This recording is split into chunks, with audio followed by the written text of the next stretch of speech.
চিংড়ি মাছ তো আমরা অনেকেই ভালোবেসে থাকি, আর আজকে চিংড়ি মাছের বানাচ্ছি একটা অন্যরকম রেসিপি। তার জন্য চিংড়ি মাছ বাটা নিয়েছি, আর এখানে আমি নিয়েছি ছোট ছোট করে আলু কেটে নিয়েছি। আলুগুলোকে এবার কড়াইতে তেল দিয়ে আলুগুলোকে ভেজে নেব। আমি এখানে সর্ষের তেল ব্যবহার করছি, তাতে আলুগুলো দিয়ে লবণ পরিমাণ মতন আর একটু হলুদ দিয়ে আলুগুলোকে একটু লাল লাল করে ভেজে নিতে হবে। আলুগুলো একটু ভাজা হতে থাক, ততক্ষণ আমি একটা মশলা তৈরি করে নিই, যেই মশলাটা এই রান্নাতে ব্যবহার করব। আর এখানে কিন্তু খুব সামান্য একটু মশলা লাগবে। তার জন্য নিয়েছি একটা বাটিতে একটু পরিমাণ মতন হলুদ, দিয়েছি জিরে গুঁড়ো, আর দেবো একটুখানি লঙ্কার গুঁড়ো। এইটুকু মশলাতেই যথেষ্ট আজকে। এতে একটু জল দিয়ে মশলাটা ভালো করে একটু মিশিয়ে নিচ্ছি।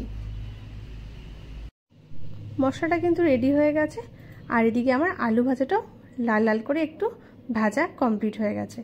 আলুগুলো তেল থেকে তুলে নিচ্ছি, আর এবার ওই তেলের মধ্যেই দিয়ে নিচ্ছি একটু তেজপাতা আর একটু গোটা জিরে।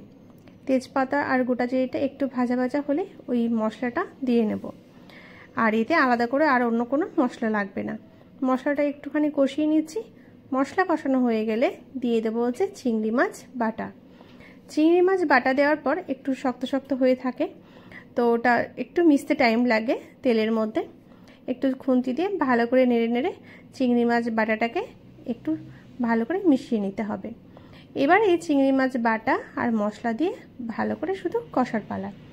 যখন ভালো করে কষা হয়ে যাবে, চিংড়ি মাছ থেকে এরকম একটু হালকা হালকা জল ছাড়তে শুরু করবে। এটাকেও ভালো করে একটু কষিয়ে নেব। যখন পুরোটা কষানো হয়ে যাবে, তারপরে যে আলু ভেজে রেখেছিলাম, ভাজা আলুগুলো এর মধ্যে দিয়ে নেব। ভাজা আলুগুলো দিয়ে আবারও ভালো করে এই চিংড়ি মাছের সাথে আলুগুলো আর ভালো করে কষিয়ে নেব। চিংড়ি মাছ আর আলু কিন্তু ভালোভাবে কষানো হয়ে গেছে। এবার দিচ্ছি পরিমাণ মতো জল, যাতে চিংড়ি মাছ আর আলুটা ভালো করে সেদ্ধ হয়ে যায়। ঝোলটা একটু ফুটে উঠলেই তাতে দিয়েছি স্বাদ মতো লবণ, বেশ কয়েকটা মাথা চেরা কাঁচা লঙ্কা। আর কাঁচা লঙ্কাটা কিন্তু এই রান্নায় কিন্তু একটা অন্যরকম ফ্লেভার আনবে, আর বেশ ভালোও লাগে। সামান্য একটু চিনি দিয়ে ঢাকা চাপা দিয়ে নিয়েছিলাম কিছুক্ষণের জন্য। কিছুক্ষণ পর ঢাকা খুলে দেখে নিচ্ছি আলুগুলো সেদ্ধ হয়েছে কিনা। হ্যাঁ, আলুগুলো কিন্তু খুব সুন্দরভাবে সেদ্ধ হয়ে গেছে। এবার রান্নাটা কিন্তু মোটামুটি কমপ্লিট।